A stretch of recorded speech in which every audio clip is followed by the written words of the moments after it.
Louvado e engrandecido seja nosso Senhor e Salvador Jesus Cristo. Cumprimento a todos com a gloriosa paz do Senhor Jesus.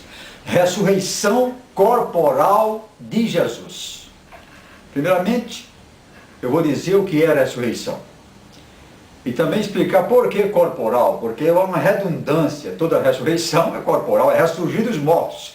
Então, ressurreição é exatamente isso, ressurgir dos mortos. Um corpo que estava morto, ressurgiu, voltou a viver, o mesmo corpo que estava morto. Foi o que aconteceu com o Senhor Jesus Cristo.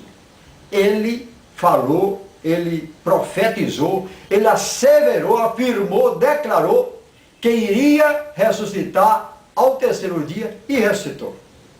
Também não vamos confundir ressurreição com reencarnação. É coisa completamente diferente. Reencarnação não é doutrina cristã. Até porque o cristão, para ser salvo, precisa crer na ressurreição de Jesus. Está em Romanos, capítulo 10, verso 9. Diz: se com tua boca confessares ao Senhor Jesus, e em teu coração creres que Deus o ressuscitou dentre os mortos, serás salvo. Então, é doutrina fundamental essa crença, essa fé na ressurreição de Jesus, na sua morte e ressurreição ao terceiro dia, é fundamental para a nossa salvação. Do contrário, o que estaríamos fazendo nós, se Jesus não tivesse ressuscitado? O que a igreja iria pregar? Pregar ao mentiroso? Um disse que derribai esse templo e eu levantarei ao terceiro dia. Ele disse: é necessário que o Filho do Homem seja abatido, seja morto, mas ao terceiro dia ressuscite. Agora, os inimigos da cruz negam essa ressurreição corporal. Não, foi um perispírito, foi um fantasma e o corpo. A prova cabal de que ele não ressuscitou teria sido apresentar o corpo de Jesus. Onde está o corpo? O corpo de grandes fundadores de religiões estão por aí, nos cemitérios do mundo aí. Não estão vazios. O corpo de Allan Kardec, o corpo de Calvino, de Buda e de tantos outros, se já não desapareceram, ainda estão lá. Mas o corpo do Senhor Jesus, vá lá em Jerusalém, está vazio, desde aquele momento em que o anjo apareceu, aquelas Maria Madalena e outra Maria, disse: não, ele não está aqui, ele ressuscitou e vive. A igreja continua repetindo a mesma coisa, ele ressuscitou corporalmente, queiram ou não queiram os inimigos da cruz de Cristo. Jesus Cristo ressuscitou. A prova mais cabal de que ele ressuscitou foi dito por ele mesmo. Quando ele, já ressurreto, apareceu aos discípulos, disse: olha, estou aqui. Não é um espírito, não é um fantasma forma, ele mesmo, como foi crucificado, ele ressurgiu dos mortos. Mas Tomé não acreditou. Tomé não estava lá naquela hora e disse: eu não acredito, eu só vou acreditar se eu tocar as suas feridas. Jesus voltou. Quando Tomé estava lá: vem cá, Tomé, toca aqui nas minhas feridas, toca no meu lado, toca nos meus pés. Espírito não tem carne e não tem osso, como eu tenho. Aí Tomé, vendo aquilo, se rendeu. Disse: Senhor meu e Deus meu, reconhecendo que ali estava presente o Deus encarnado. Ou seja, o Deus que se fez carne, o Deus que se fez homem e habitou entre nós, trazendo do céu as boas novas, dando oportunidade para que as pessoas se salvem, para que as pessoas creiam. E Jesus disse mais a Tomé o seguinte: Tomé, não sejas incrédulo, mas crente. E ele finalizou então dizendo: bem-aventurados os que não viram, mas creram. Então, bem-aventurados somos nós, cristãos de hoje, que não vimos aquela cena. Não estivemos no sepulcro vazio onde estiveram João e Pedro, que chegaram logo após estarem lá. Maria Madalena é outra Maria. Foram apressadamente e encontraram ali apenas os lençóis. Está vazio. Eles se conscientizaram de que realmente era verdade. Ele ressuscitou. E depois, Jesus apareceu a mais de 500 pessoas. A Bíblia relata todos os aparecimentos de Jesus após a ressurreição, conversando, animando, consolando, dando instruções, falando das coisas futuras. Então a ressurreição de Jesus é doutrina inquestionável, precisa, clara, objetiva. E disso nós não temos a menor dúvida. E se você ainda tinha no seu coração, leia o Evangelho segundo São João, capítulo 20, que trata desse assunto. Leia o Evangelho segundo São Lucas, capítulo 24, a partir do verso 37, para que você possa sentir ali a verdade emanando das palavras daqueles que viram, daqueles que apalparam, daqueles que escreveram com consciência realmente que o Verbo, que era Deus e fez carne, morreu, mas ao terceiro dia ressuscitou. Então é essa verdade que eu estou trazendo para você neste momento, para que você creia que nós pregamos um Deus vivo. Não é um Deus pendurado na parede. Não, é um Deus vivo. Mas não deixe de ouvir o próximo bloco.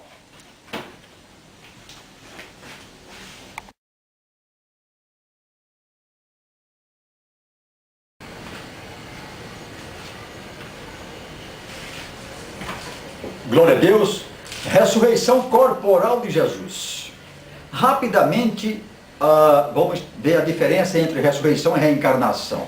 Reencarnação não é doutrina cristã, eu estou repetindo, e ressurreição é doutrina fundamental do cristianismo. Então, a reencarnação é a volta do espírito para viver novamente na terra, para viver, renascer, morrer, por um tempo indefinido, para poder atingir a perfeição. Isso é antibíblico e é o que assim as religiões espiritualistas ensinam. O espírito volta à terra, vive corporalmente, paga seus pecados, cumpre a sua pena, vai e volta, vai e volta. Ressurreição não, ressurge dos mortos, porque o corpo do ser humano, o corpo do cristão, também é abrangido pela redenção. Redenção é alma, corpo e espírito, diz a Bíblia Sagrada. Então, na reencarnação, qual seria o corpo? O espírito já teria muitos corpos, não haveria, então, redenção do corpo. Mas assim como Jesus ressuscitou, nós ressuscitaremos também. Ele foi as primícias, ele foi o primeiro a ressurgir dos mortos, e a Bíblia garante a nossa ressurreição, ressurreição coletiva, quando Jesus voltar. 1 Tessalonicenses 4, 16, 17 diz que os mortos ressurgirão primeiro.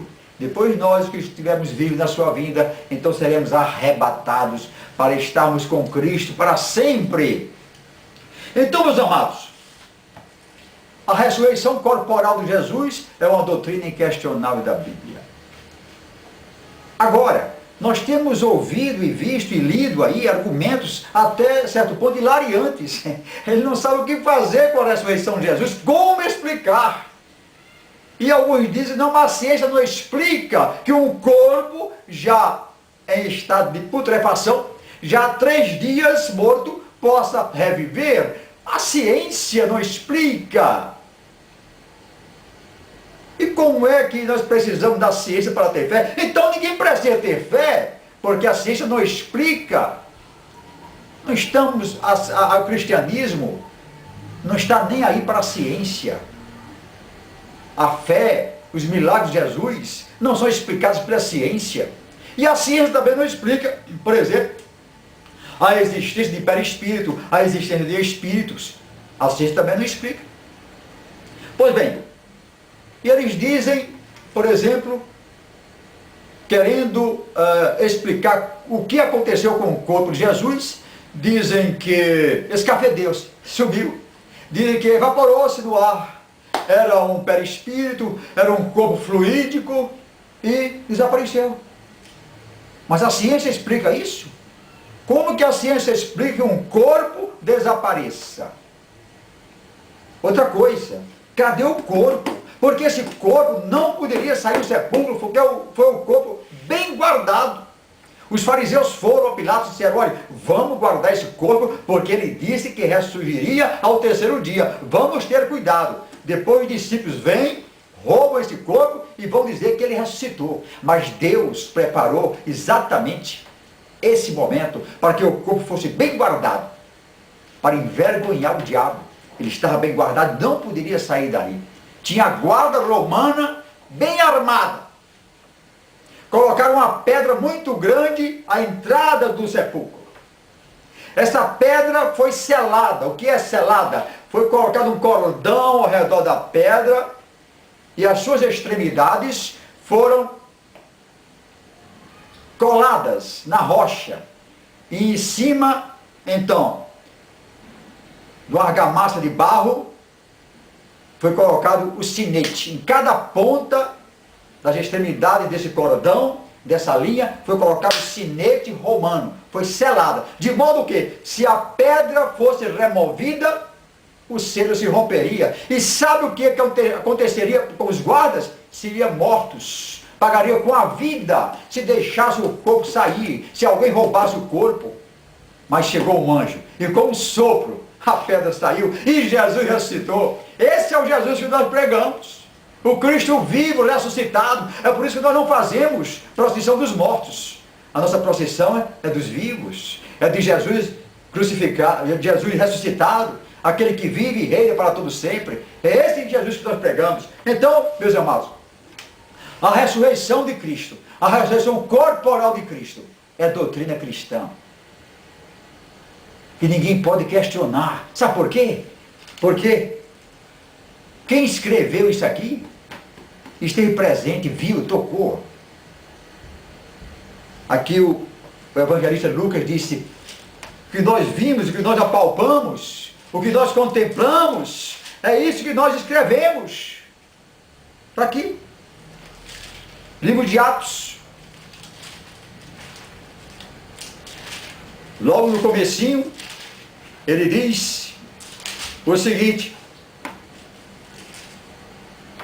fiz o primeiro tratado, ó Teófilo, acerca de tudo que Jesus começou não só a fazer, mas a ensinar. Até o dia em que foi recebido em cima, depois de ter dado mandamentos pelo Espírito Santo aos apóstolos que escolhera, aos quais também, depois de ter padecido, se apresentou vivo, com muitas e infalíveis provas, sendo visto por eles por espaço de 40 dias, e falando do que respeita ao reino de Deus. Então, não só dito por Jesus, mas também pelos discípulos, dito por Paulo, por todos aqueles. O Paulo, o apóstolo Paulo, também teve um encontro com Jesus depois que Jesus ressuscitou. Quando Saulo, que depois se chamou Paulo, ia a caminho de Damasco para arrastar irmãos, para torturar, para matar irmãos, e Jesus apresentou-se a ele, e a luz de Jesus foi de um resplendor tão forte, que diz a Bíblia, ao meio-dia, ao sol de meio-dia, a luz de Jesus foi muito mais forte, tão forte, que ofuscou Saulo e os seus soldados, os seus companheiros. E Saulo ficou cego. Tão grande a glória de Deus naquele lugar, naquele momento. E ele só foi dizer, que queres, Senhor? E Jesus disse, Paulo, Paulo, Saulo, Saulo, por que me persegues? E Saulo, rendido ali, diante da majestade, da glória, do esplendor de Jesus Cristo, ele disse, que queres que eu faça? E então esse homem foi transformado nesse grande Paulo, que sofreu muito por causa do Evangelho. Então você creia que Jesus ressuscitou e vive para todo sempre, e está aqui comigo, e está aí com você, porque Ele é onipresente. Ele disse, eis que estarei convosco. Não, eis que estou convosco, todos os dias, até a consumação dos séculos. Jesus é onipresente. A mesma coisa acontece com os santos. Os santos não são onipresentes. Aqueles que morrem, vão para a glória, tudo bem, mas não podem estar em todos os lugares ao mesmo tempo, e por isso eles não podem ouvir a nossa oração, e não podem ouvir a nossa prece, mas Jesus pode. porque Ele está aqui, está aí com você. Creia nisso, em nome do Senhor Jesus. E até a próxima.